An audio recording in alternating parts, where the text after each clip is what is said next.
Hello and welcome back to the second of our World Cup previews. The tournament has already started, but today we are talking about England. Their game against Croatia is coming up soon. Anticipation very much building all throughout the Sky Sports building. Joe, talk to me. Pre-tournament thoughts. Where's your head at? I think coming into the tournament, I was pretty unconvinced about England, but happens every tournament, the closer we get to kick-off, I'm getting more and more confident. I think the narrative in my head is that we have a really, really solid starting 11, and we do have some game changers. I also think our group, I know we're going to get into this, I think our group kind of suits us, so I'm going to be pretty positive today. I like that. Mikey, were you similar to Joe? I mean, there was quite a few surprises in the squad selection, but now the tournament's upon us, having already started. Are you just ready to go? Yeah, I think there were surprises in the squad selection. I think particularly with players who've been left out. I think the fact that people are, debating so much about that, I think, it points more to the players that have been left out rather than the players who've come in. I think the players who've come in are perfectly capable of being very good squad members in this tournament. Like Joe says, really good starting lineup. I think it picks itself. We'll get onto that in a bit. It will probably have to change a little bit as the tournament goes on, as opponents become tougher. Tuchel will have to make more changes. But I think that's the thing that gives me the most encouragement, is that you look back to Euro 2024, Spain, maybe the most electrifying team that we've seen win a tournament, probably since the first Spain team did it in 2008. And they really showed that, you can play really exciting football, really tactically evolved football at a World Cup. Oh, no, not at a World Cup, at an international tournament and actually win it. Tuchel is the most accomplished manager in the modern game, I think, tactically, who's at this World Cup. Obviously, you can point to Carlo Ancelotti as well, but in terms of the tactical evolution of football over the last 15 years, Tuchel has been pretty much at the forefront of it, along with Pep Guardiola, along with Jurgen Klopp. And he's managing this England team in this tournament. Amazing tournament manager, has a great track record of in-game management. So, I'm feeling very, very positive. Hopefully the draw works in England's favour and they can make it, quite far. But we'll get on to where we're thinking we'll get to in a little bit, I guess. Absolutely. I mean, the draws in the Southgate era did work in England's favour. But what I really like about this squad is it feels like, aside from Nico O'Reilly and Elliot Anderson, who I would expect to start, the rest of that starting 11 actually has a lot of experience and going far in major tournaments as well. Semi-finals in 2018, a quarter-final in 2022, back-to-back finals in the Euros. That's really positive. And you look at someone like Jude Bellingham, fast approaching 50 caps before turning 23. Declan Rice is already in the 70s. This squad has a lot of experience. Plus, we've got Harry Kane in such good form as well. It's very, very exciting. But let's talk about that opening game, Joe, because it's against Croatia, who England have played in 2018, of course. But it feels like after an amazing run, I don't want to put words in your mouth, that maybe this is a tournament too far for Croatia. It doesn't feel like they're arriving necessarily in their best moment, or at least with players in their prime. I think it's going to be difficult to assess this Croatia side, but I do think we play them at a good time. I think it's a good start for England to get it out of the way early, because England are going to be at their fittest initially, and this Croatia side, as we know, are on the older side of the group. I think against Czech Republic when they played, 4 of their front 6 was over 34 years old. So they are going to be pretty old. In the heat, you think, can England utilise their press, utilise their physicality to the maximum level and play Croatia from a really physical standpoint early doors before they burn out? I think that's probably what Thomas Tuchel is going to target. But we shouldn't take anything away from some of the quality they've got. Modric has still had a really, really strong season with Milan. It's going to be interesting to see whether Vuskovic starts, but he's had an outstanding campaign with Hamburg. Obviously, Josko Gvardiol hasn't played loads of football with that leg break, but they are still packed full of really high-level players. So I back them to qualify from the group, but I do think we play them at a good time because we're going to be our most physical in that first game. Yeah, absolutely. And there's, not just Modric, but even Perisic has delivered year after year after year for his clubs, for his country. The younger players like Baturina as well has had a great year with Como. Kramaric had a great year with Hoffenheim as well. There's definitely threats in there. But I do think I agree with Joe. After overachieving massively in the last decade or so, I think it may be one tournament too far for Croatia. Mikey, let's touch on Ghana and Panama. Ghana in particular have a well-known player to watch out for, who was one of the players of the year in the Premier League, in Antoine Semenyo.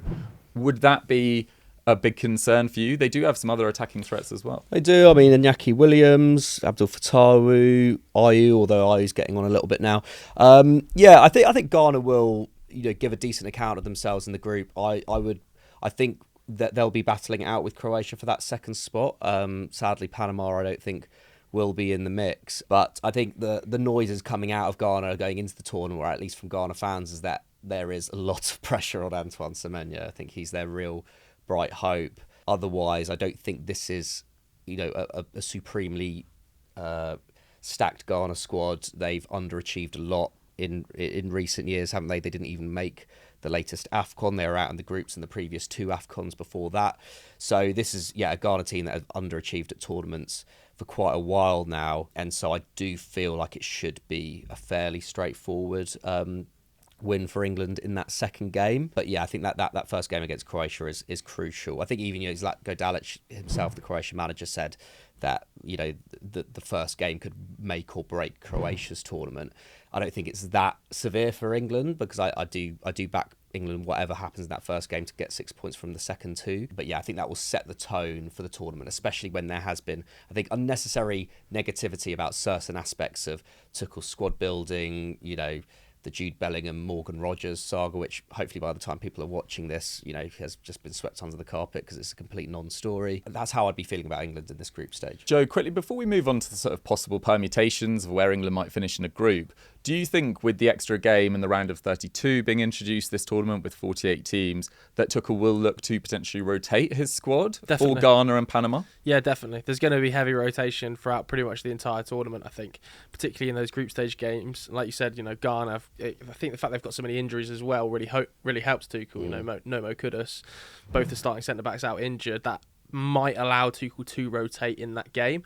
And if that's the case and he gets a positive result against Croatia, I don't think that the rotation he would need to do would see England drop to that low of a level comparatively to what would be needed to beat Ghana, hopefully. Anyway, let's say Anthony Gordon comes into that game, Ollie Watkins comes into that game. I think that's absolutely fine, isn't it? Kobbie Mainoo gets minutes there, absolutely fine. So it's a deep squad. England have got such a deep squad here. Let's not panic. I think that's what the big advantage that we have this time round as well, is that I can't remember an England squad where there were so many kind of like-for-like understudies, like Declan Rice and Kobbie Mainoo. Yes, there are differences to their game, but in terms of in a 90-minute scenario, Kobbie Mainoo can basically do most of the things that Declan Rice can do, just not to quite as high a level. You look at Anthony Gordon and Marcus Rashford, very, very well matched, can both play at centre forward if needs be as well. I guess that's why I brought in Ivan Toney as well, so that he can reshape that attack a little bit. Madueke, a more dribbly player than Saka, but has been understudy to him at Arsenal all season. That was my one player who I think could have gone as an understudy to Elliot Anderson, would have been someone like Wharton, just because he has a similar passing range. That's the only area of the midfield and attack where we maybe don't have that like for like. But nevertheless, I think that will be a massive advantage. And I imagine even if we don't rotate that much for the Ghana game, then Panama certainly we will. Yeah, the fact that someone like Ezri Konsa, who's been so consistent for Aston Villa for a number of years now, looks like he's going to be on the bench for the first game with Do you think? Well, apparently John Stones just feels like a Tuchel favourite, and I'd be very surprised if Mark Gehi didn't start as well. Yeah, it's going to be absolutely fascinating, but England's depth in certain areas looks very good. We can go on to a few areas of a little bit of concern later, but let's talk about permutations, because it wasn't until I got the bracket out, there's various websites doing brackets, and you see the 8 sides that could go through as the third place side, and how it all works out, because it is a massive tournament to get your head around. But it wasn't until I did all that the permutations became quite interesting, Joe. I mean, it's obviously very difficult to work out. There's a lot of unknowns. Yeah. But on whose side of the draw would England be on if they did win their group set? Well, I think it's likely we're potentially going to be on the South American side, really, aren't we? Where we would face probably a Brazil, potentially an Argentina or Portugal. But I think we've got big games before that, man. Let's not start worrying about quarterfinals and semi-finals. Like teams like Congo, we could play Congo at the round of 32. Watch out for Noah Siddiqui. And they have been sly giant killers, man. Especially in the build-up to qualifying, haven't they? Knocking out Nigeria, in particular, Cameroon as well. So that might be a difficult game. Then, you could face Mexico, which is potentially going to be a horror show at that. with that fan base in there as well. Even though I think on my side of the draw, I actually ended up facing South Korea. So you have South Korea finishing above Mexico. Yeah, I think they could be a little bit surprised in that group. But either way, it's quite a well-matched group, that. It's going to be unlikely we face a France or a Spain, isn't it? Unless something goes horribly wrong in their groups or in our group. I think if there's, I mean, I had it down here. If there's any upsets in the other groups, then there could be a last 32 tie against either Norway, Colombia, Portugal, Argentina, Austria, Uruguay, Spain, Germany, or Ecuador. Bring them on, man. But it feels quite unlikely that would happen. And then but that last 16 tie against Mexico at the Azteca is obviously the big worry. Is it too obvious though, man? Is it too obvious? Like, they've only lost there twice in 60 years. But is it too obvious? Like everybody's like, oh, we will face Mexico. Whenever we do these sort of permutations, we never end up facing these teams. Yeah, and there's a lot of permutations in this tournament in particular. So we'll see. But I just think Mexico are probably the strongest of the host nations, and they're playing at home the whole time. So, if they get through, if they top that group and then win their last 32 tie, the atmosphere around Mexico City and the Azteca will be pretty, it will be pretty mad. Think about kind of England at a half-filled Wembley at Euro 2020, pulling them through. Next up, though, I think we do have to talk about, if England get through that last 16, how does Tuchel then set up this England team against the big guns? Because it would most likely be Brazil in the quarterfinals. Morocco, also a possibility if they were to cause an upset and top their group with Brazil. Norway, Japan could be in there as well. Netherlands as well, a possibility to meet in the quarterfinals. France, if they don't win their group, would probably be meeting in the quarterfinals as well. But I was having a look at Brazil, and I don't know what you guys think, but I would give England the edge, I think, if they were to meet Brazil in the quarterfinals. Now, Carlo Ancelotti might have changed tactics by this point, but I do think his 4-2-4 formation does play into Tuchel's hands a bit, in that it's very, very gung-ho. You've got Rafinha, Vinicius, Cunha and Martinelli, maybe Neymar by this point, maybe Ryan coming in. Obviously, they would cause a lot of problems to the England defence, but I think a midfield two against Rice, Bellingham and Elliot Anderson, I feel like presents opportunities for England to take control in this game. I couldn't agree more. I mean, Brazil nearly didn't qualify for this tournament. They shouldn't have qualified. Yeah. They shouldn't have. If it hadn't been expanded, then they wouldn't have. And he has kind of used Lucas Paquetá sometimes in midfield with Bruno Guimaraes and Casemiro in build-up. So it's not necessarily going to be 4-2-4, but it could well be. And if it's 4-2-4, I'd back England's midfield to really take control of this and assert dominance on a backline that I don't think looks particularly strong in terms of their fullbacks. I know there are some doubts around England's fullbacks as well, and some people calling for the fact that Lewis Hall should have gone, and some people might well complain as the tournament goes on that someone like Trent's not there as well. But I just think this Brazil side looks more imbalanced than we've ever really seen before, on paper at least, and that's often been their undoing. Do you think that's why he's brought Edison in? Because obviously Wesley picked up an injury, but he's opted to bring another midfielder. Exactly. I think he's probably looked at training and gone, we're actually short here. Well, exactly. I think that was potentially a little bit of a panic. And you look at also their bench options as well. Danilo Santos was picked ahead of Edison originally. He's actually had a really good year, apparently in Brazil with Botafogo. It's not a side that I watch on a regular basis, but I was amazed that Edison wasn't initially picked. But rectifying that seems like a sensible decision from Ancelotti.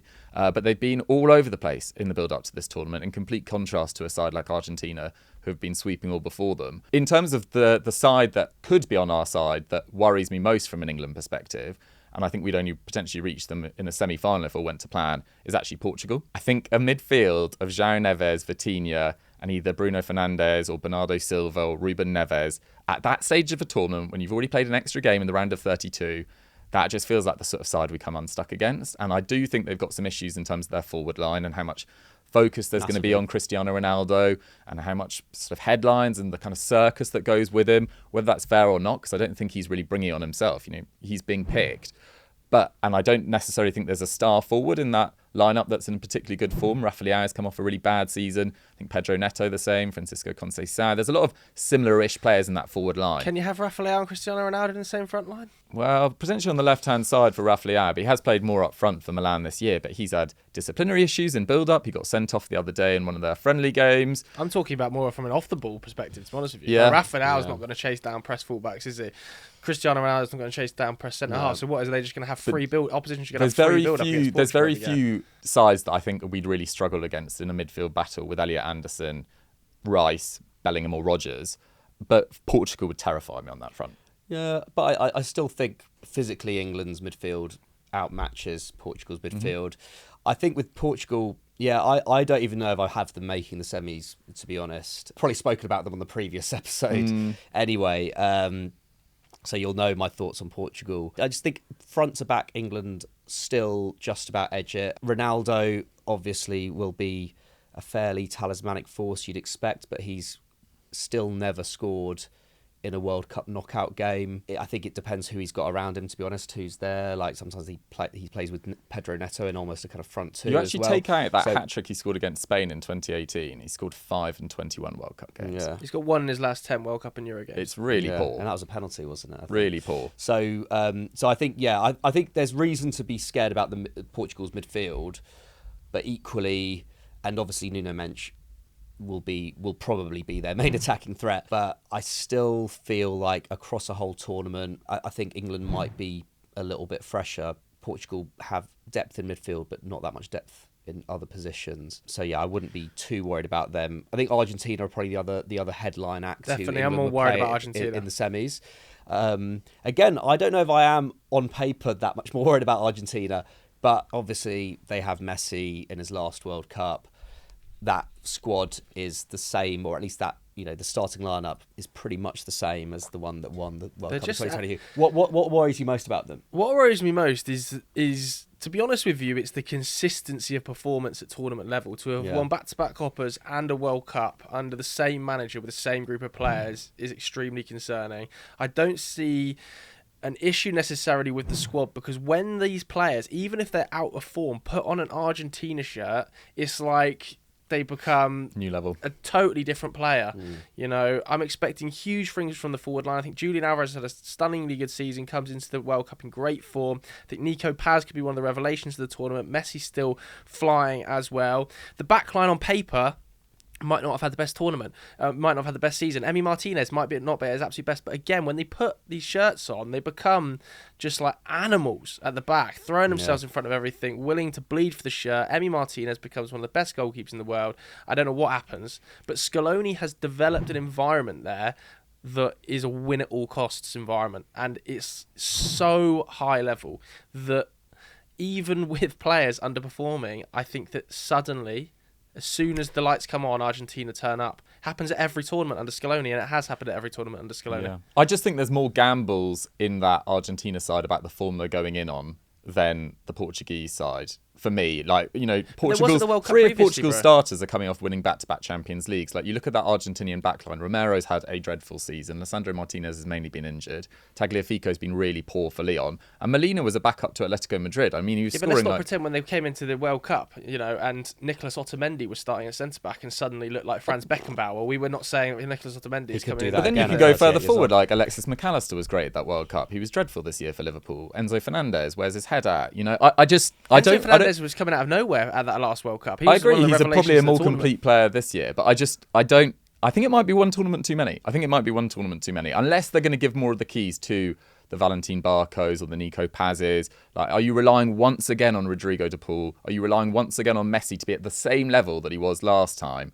I just don't think so. I struggle. I do think by that stage of the tournament, though, I wouldn't be surprised if someone like Nico Paz was playing a bigger role, just because over 5 weeks, like, how much can you rely on a team which, I don't know what the average age of Argentina's squad is, but there are a lot of 35-plus-year-olds in that starting lineup. Certainly a few 31-plus. Joe, just quickly, because we gave our thoughts on who we thought was going to win the entire tournament last week with Ollie Thomas. Who do you think is going to win? I think Spain are going to win. I think it's easy to forget how much better they were than everybody else at the Euros. It wasn't even a contest, really. Yeah. They just blew everybody out of the water, and that's kind of continued. And a little bit like Scaloni, I think De La Fuente has that winning gene. Like, he's won a Nations League, he's won a Euros, got the finals of Nations League. Like, he just has created an environment that wins. And there is something to be said for that. I don't think all of the Spain players, a bit like Argentina, are in the best form. I think, the midfield on paper is sensational, but not all in the best form, potentially. At the back, there are a few question marks about who's going to start at centre-half as well. But I just think as a team, as a unit, they are the best team there. they play the best football there. And I would be surprised if they don't get to a final. I also think they're going to cope with the conditions in the heat really well. So I'm going Spain to win it. I think I had a Spain-Argentina final. Okay, well, you go back, if you haven't seen it already, for last week's video to see mine and Mikey's thoughts on who's going to win it overall. But let's take the conversation back to England. Let's talk about one player we are very, very excited for from an England perspective, and one we're maybe slightly more worried about. Mikey, who would be the player that you are like, yes, thank goodness we have X in our team? I mean, I think there's only one answer, isn't there? It's Harry Kane. I think he is, more than in any other tournament for England, the absolute key to Tuchel's hopes. I think tactically, this is what, he is what Tuchel has built this team around. And I think if England are to go to the semi-finals, the final, even win it, I think it's going to be down to him. It's probably his last major tournament, or certainly his last World Cup, where he's going to be in the kind of peak physical condition. You think 2030 is the next one. He's going to be, 36, 37 at that point. Obviously got the home Euros in a couple of years, so you'd imagine he'd still be playing for England at that point. But I think coming off a season in which he scored, 61, 62 goals for Bayern Munich, and the fact that attack is now built more to his strengths than it certainly was at Euro 2024, where he didn't really have any proper wingers around him, or at least no wingers who could run him behind. Marcus Rashford and Anthony Gordon in particular are going to benefit massively from him dropping deep and pinging balls in behind. So yeah, I think it basically all rests on Kane in many respects, and I think I do have faith that he's going to have a really top tournament. He's never really scored much aside from penalties in knockout games for England before. Did you get that one against Germany in 2020? But yeah, true. Yeah, I think that might be the only open play goal he scored, and also the biggest caliber of goal, I think, in the knockout. Yeah, and to be fair, I mean, yeah, he missed that penalty against France, but he also scored a penalty in that game. He missed a penalty against Denmark and then scored the follow-up in the Euro 2020 semi-finals. Another open play goal. So that is another open play goal. I guess I think this year is this summer is the time that he really steps up in that respect, because yes, Rashford and Gordon can provide goals from the left, but Saka, not the biggest goal scorer generally. I know he has been for England at points. Bellingham, obviously a clutch player, but not coming off his most prolific season. A lot of injuries there. Declan Rice has added goals to his game in the last couple of years, but I don't think that's going to be necessarily his function in this England team. And I think England are going to have to blow some teams away in order to go deep in this competition. So Kane, for me, is the one. I mean, England have been putting out some videos in the build-up to the tournament of Kane in training. And yeah, crazy. Those balls hitting the net, it does get you pretty pumped up. Yeah. Joe, who would be your player? I think for me, I'm going to go a slightly different tack to Mikey. I actually think it's Elliot Anderson, who I think has been a revelation for Thomas Tuchel. Because you think of the previous Euros, you think of previous tournaments, our midfield balance has not been right. It just hasn't. We've been trying to sandwich Trent Alexander-Arnold in there. We haven't been able to find a partner for Rice. I think Anderson's availability and rise to prominence over the last 12 months has been perfect for Tuchel. He, for me, is going to be as key as any other player if England are going to do well, because he is going to set the entire tempo of the game. I think he's done it multiple times for Forest this season. I actually think his role is maybe the most crucial in the team, of being in this way Tuchel wants to play, in that he picks the ball up deep, he dictates the tempo, he allows Rice to push a little bit further on, he is going to cross and deliver the ball from deep. For me, Elliot Anderson could have a career-defining tournament here in a summer where he is about to move for over £100 million to a Manchester club. This could be the summer for Elliot Anderson. If England do well, I could see Elliot Anderson sort of becoming one of the best midfielders in world football. Throwing a Manchester club in there, not just one Manchester club. Okay, I like it. Confidence from Joe as a United fan.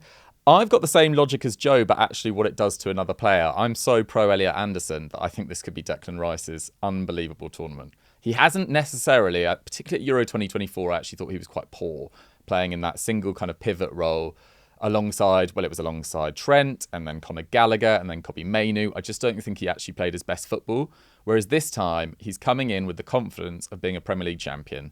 And I do think that's actually really important in this England squad as well. Yes, they had the disappointment, those Arsenal players, but Eze, Saka, Madueke, Rice arriving as Premier League champions gives it such a boost, especially arriving after the camp has already been starting as well. I imagine that's a huge benefit. But Rice, Scored once and assisted 4 in qualifying. You imagine he'll be on set pieces. His delivery is absolutely perfect. In that heat, that ability to run through midfields and transition so quickly, I think it's going to be absolutely massive. I'm backing Declan Rice for a massive tournament. So I'm very, very excited about him. And we don't want to be too negative on this preview show, but is there one player, Mikey, that you're a little bit concerned about? No one that much, to be honest. Like I said at the top of the show, I think you wanted Wharton. I wanted Wharton, but obviously he's but not you're happy there, with so Henderson being there for kind of squad reasons? Yeah, I think I'm happy with Henderson being there for squad reasons. I think the bigger calls for Tuchel was not that. I don't think Henderson was the one who took the place of Wharton. I think it was Ivan Toney and Jarrell Kwanzaa probably who took the place of Adam Wharton, if we're being honest, because England's starting midfield is great, but there are only 2 backups in that midfield, whereas we've got, I think, 3 backups at centre-back, one of whom can also play at left-back. In fact, count Ezri Konsa, not necessarily as a backup, but he's also another backup right-back as well. So we're incredibly stacked in defence, and midfield, I think the balance of our starting midfield is probably the best it's been in our lifetime, honestly. Like, you think back to got that Carrick style player. Well, yeah, you think back to the Sven era when Michael Carrick was pretty much completely ignored, and Steven Gerrard and Frank Lampard just couldn't make it work together. That was probably the last time England had the options like they do now in midfield. Southgate, as much as that his starting lineups were pretty well balanced on the whole. Midfield, like you say, especially at Euro 24, took a long time to get right, and didn't even really crack it in the end. So yeah, Elliot Anderson has been key, but yeah, maybe depth in midfield. If you had an injury to Anderson, would maybe be a bit of a concern, because then you would see Declan Rice have to assume that 6 role in order to accommodate Kobbie Mainoo, or Henderson comes in.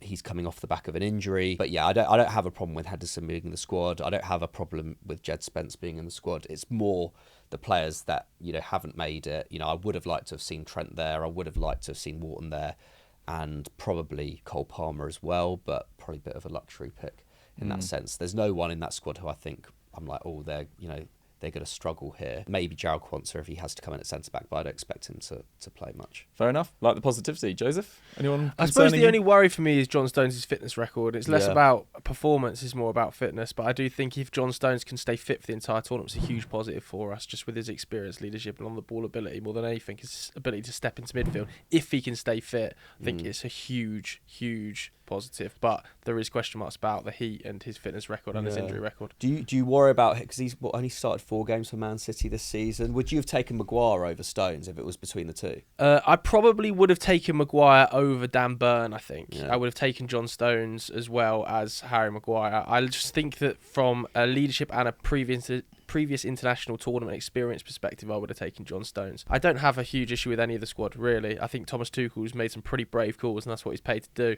at the end of the day. And it should, fingers crossed, by the time the first game rolls around, have kind of quelled some of the chat about who should be in the starting 11. I think probably 9 or 10 of the starting 11 picks itself day one.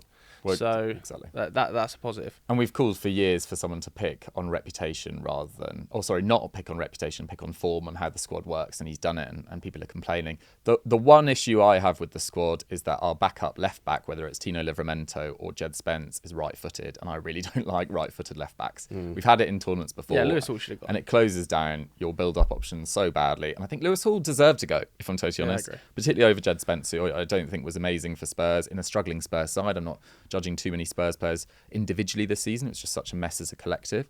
But we had it with Kieran Trippier for years. Nothing against Trippier, but on the left-hand side, I just don't like it. So Jed Spence is my kind of worry if he has to step in. But at the same time, Tuchel loves the fact he's very quick. He's also he's a very aggressive defender. I think that plays in his favour, but I would have just taken Lewis Hall. Okay, the big one, final part of this show, guys. Final prediction. Joe, how far are the England national team under Thomas Tuchel going in 2026? I think that it'll be either quarter-final or semi-final. Okay. I worry about us if we pull Morocco. I've got a big, something in my head about us versus Your Morocco. bracket is so different from mine. Yeah, I just worry about us versus... I think Morocco are going to top that group.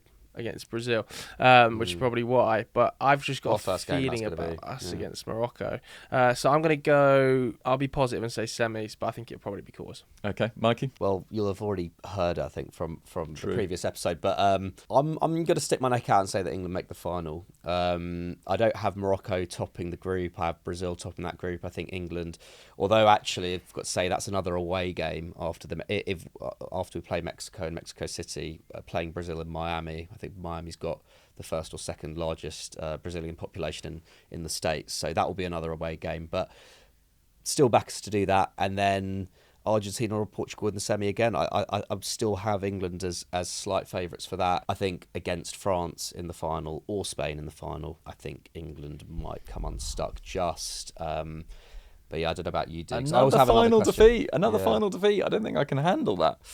I think I've already said it. I think we lose to Portugal in the semi-finals, as I've done my bracket. Obviously, there's always surprises. Yeah. Doing brackets is almost completely pointless, but I just can't see us beating Portugal in the semis. A little bit out of the blue, but what would there be in terms of this squad if England make it to the semis and come up against, Argentina? If they come up against Argentina and Argentina have been the best team at the tournament at that point, or Portugal have been the best team at the tournament at that point, and it looks really, really scary. Are there any changes that either of you would make to that starting lineup in order to try and stop a top team? If you went into a game and you're like, we've got to keep this 0-0 for 70 minutes and try and snatch it, is there anything that you think Tuchel needs to do, or would you just go with that starting lineup? The only tweak he might make, people will say, he might play Jed Spence over Nico O'Reilly, but we've seen Nico O'Reilly do it in huge games. We've seen him do it in huge games for Man City at his young age and have massive impact in those games. So I would stick with Nico. The only change I would potentially think about making is, do you drop Rashford for that game, look to play Gordon, and that allows you to press a little bit higher out of possession, a bit more aggressive out of possession, because we know Rashford is not going to be that sort of dog off the ball that Anthony Gordon is. Yeah. But people can counteract that as well and say, Rashford on the break, much more dangerous option. So I think England should play games with their own positives in mind before worrying about what opposition team should do, because the 11 is that good that they should be thinking, what are the opposition going to do to counteract us here? What are the opposition going to have to do to counteract Rashford? What are the opposition going to have to do to counteract Nico O'Reilly's position, inverting into midfield and playing on that last line?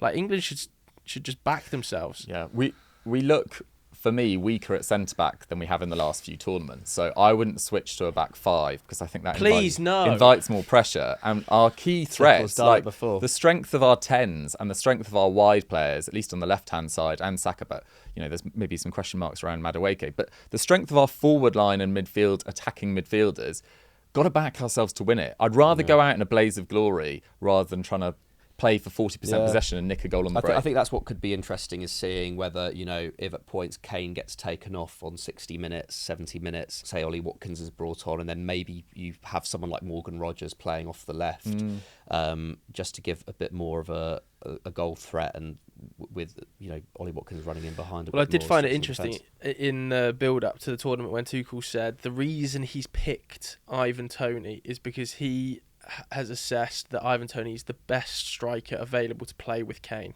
in a front two.